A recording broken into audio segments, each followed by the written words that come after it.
रउआ सब लोगन के प्रणाम करतानी यहाँ की जनता की सेवा में समर्पित। देखिए, मोदी जी आए थे बिहार और बिहार आने के बाद से उनके चेहरे पे पवन सिंह को लेकर के जो डर था वो सच में ये साबित कर रहा था कि पावर स्टार पवन सिंह बिहार में एक केवल स्टार नहीं है, पूरे बिहारियों के लिए एक इमोशन है।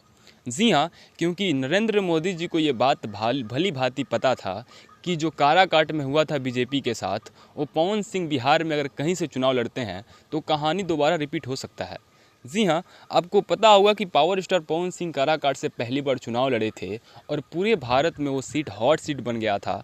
यानी कि सोशल मीडिया पे हर जगह पे केवल काराकाट सीट ही ट्रेंड कर रहा था, जबकि और भी बहुत ही तुर्रम खान जैसे लोग अलग अलग सीटों से चुनाव लड़े थे, लेकिन फिर भी सबसे ज़्यादा चर्चा काराकाट का हुआ था और पावर स्टार पवन सिंह वहाँ पे 2 नंबर पर स्थान प्राप्त किए थे।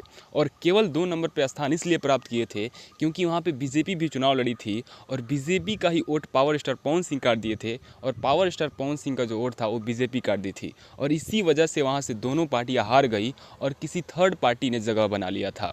और यही डर मोदी जी को सता रहा है बिहार में कि अगर पवन सिंह फिर से निर्दलीय चुनाव लड़ते हैं या किसी और पार्टी से मिलकर के चुनाव लड़ते हैं तो वहाँ के 90% बीजेपी सपोर्टर पवन सिंह को वोट करेंगे, क्योंकि पवन सिंह ने भी अपना 10 साल बीजेपी को दिया था।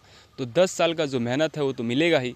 तो पवन सिंह को लेकर के मोदी जी के चेहरे पे जो डर था वो दिख रहा था और कहीं ना कहीं सही भी था। वैसे आपको क्या लगता है, पवन सिंह सच में बीजेपी के लिए संकट अब साबित हो सकते हैं या फिर पवन सिंह को फिर से बहला फुसला करके बीजेपी में शामिल किया जाएगा? आपका क्या राय है? अपना राय कमेंट सेक्शन में आप ज़रूर बताइएगा और ऐसी ही बेहतरीन इन्फॉर्मेशन को पाने के लिए चैनल को सब्सक्राइब जरूर कीजिएगा।